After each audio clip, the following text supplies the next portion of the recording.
Good morning. Today I thought we'd have a little look at some books that, like Edith Holden, who we all love but who can be quite hard to find, have the handwritten style. So the first few I'd like to show are flower-based books. Now this is one that we come across at the book fairs quite frequently. Here's Flowers for You by Freda Titford. And it's really, really pretty. Look at this. So it's English, like Edith. And it all these beautiful pencil and watercolour sketches with a really nice font used to imitate handwriting.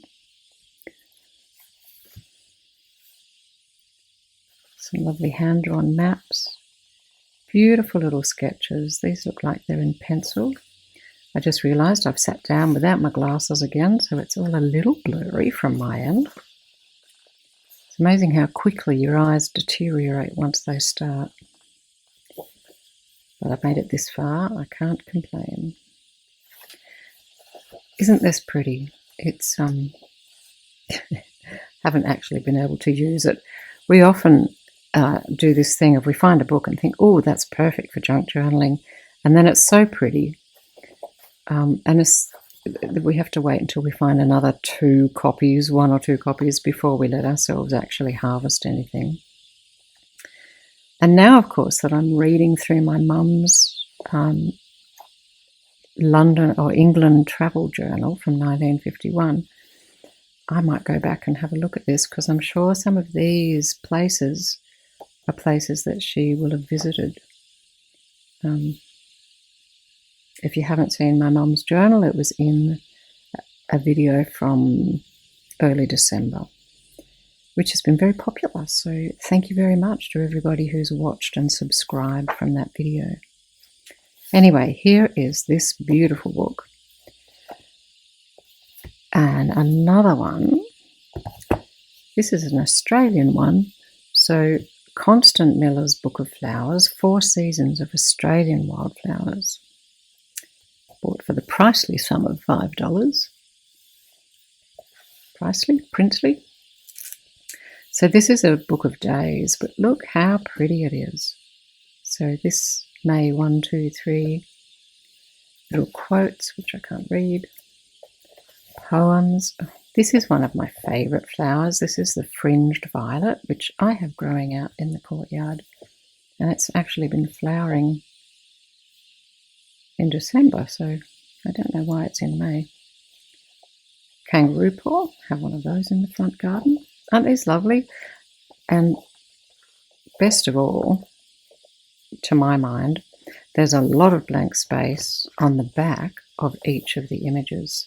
So you can, I mean, it doesn't really matter. I would keep this and hinge it or fold it as a page sideways, but aren't they pretty? So pretty. And again, this is our only copy of this one so far, and so it hasn't been touched. Very, very beautiful. And there she is, Constance Miller. Now here's one that I saw Julie over at, what's she called? Camellia Crafts. And I looked online after seeing her reviewing this, and it was really expensive. And our Australian dollar is falling rapidly, so it's going to be even worse now. But I was lucky enough to find this one for $5.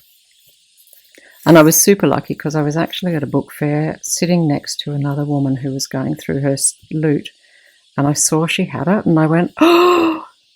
And she gave it to me because she had a stack about 3 feet high and 2 small children, and I think she was a bit over things. But look at this. Isn't this gorgeous? Now this is fairly thick, more like cardstock than paper, and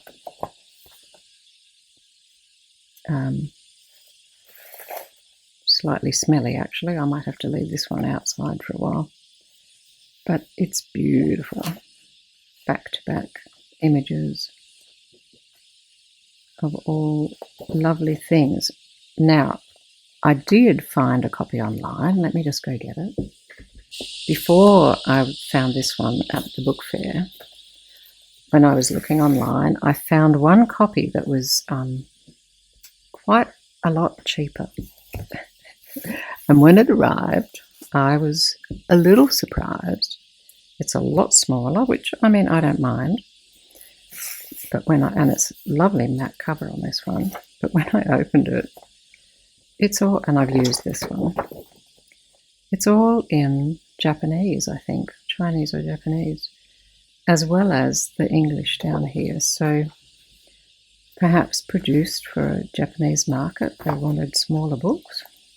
Anyway, very interesting. It's exactly the same, but small. Look at this. But smaller. It's funny. I read something recently. How can the artist paint such good flowers and be so hopeless at faces? But there you go. We're not good at everything, are we? Any of us. So yes, very usable. Very pretty. Look, little snails.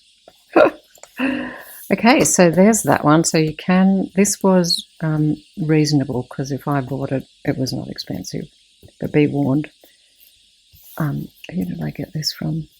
Pie International. I did not pay that for it, because that would be about $50 here. Pie International, check the size if you want the large one. And then lastly, I found this. Again, this is not one I've used because I'm actually reading it. This is a beautiful book. It's the story of a cottage through the ages. So Frances Mountford and her husband bought this cottage in Surrey. I got this one for $3. Don't you love that? And she became intrigued with its history because it actually, that says 1579, I think. And so she wrote through the whole history of this cottage, the residents, their lives, the building of the house, coins from each era, livestock, 1630s, plants, smuggling. I can only read the big prints. Home improvement. And so she has a whole timeline with portraits and all handwritten. I mean, this is really a labour of love. I mean, this really looks handwritten, not a font that's pretending to be handwriting. And I think at the back she actually has, here we go, copy holders and occupiers. And so 1975, Alan and Frances Mountford bought the cottage. Isn't that lovely? Again, probably not to be used unless I find another one.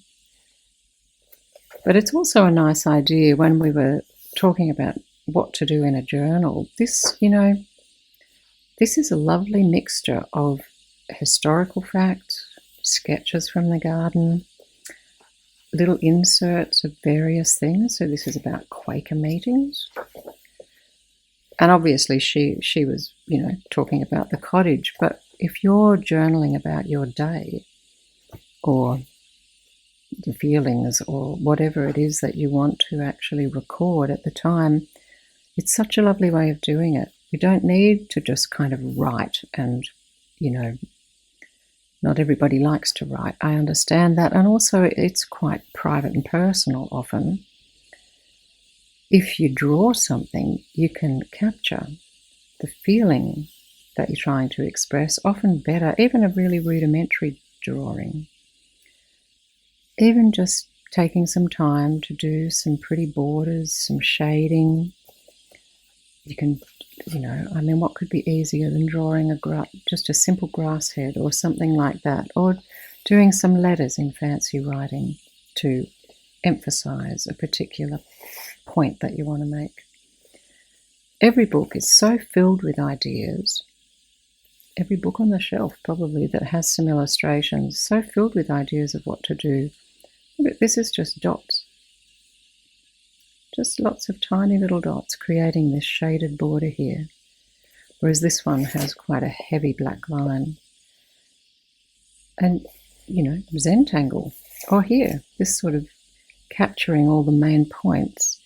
I guarantee if you do this while you're journaling with all the things, you know, so for example, this time of year you might have Christmas holidays, family,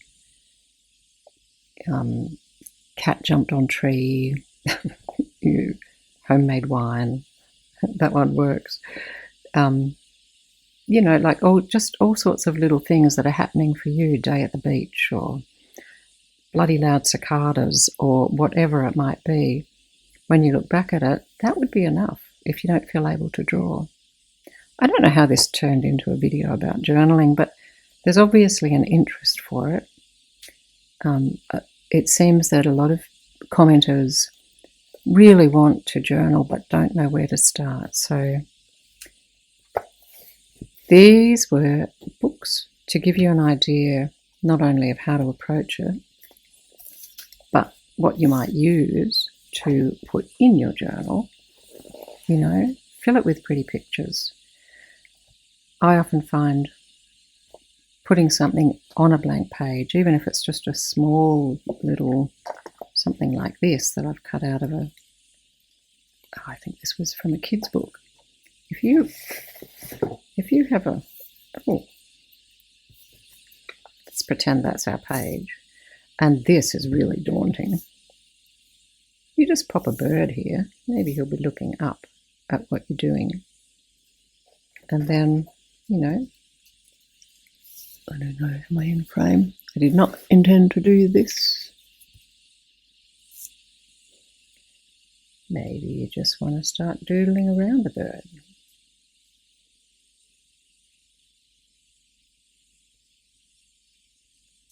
Everything you do, no matter how simple it might seem at the time, don't know why I'm holding the bird, it's all developing your hand-eye coordination, your pen skills, your powers of observation, and your confidence in doing something. So, for example, on this one, I might put here,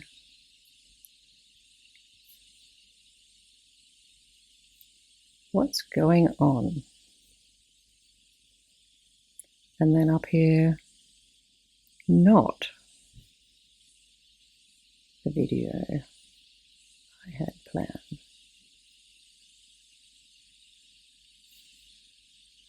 Again, it seems to be a theme. You know, if that was in my journal, I should have done it in the journal. I can glue this in. That'd be enough. And then I just put the date, which happens to be Christmas Eve, actually. Ooh, December 24. That would be enough when I flick through the journal at a later time to bring back all this memory. And I'd probably even remember these books I'd shown, which, trust me, by tomorrow, without doing something like this, I'd forget. Anyway, I am going to do some videos on journaling and starting simply. Stay tuned. Hope you enjoyed these books and this little digression at the end. Thanks for watching.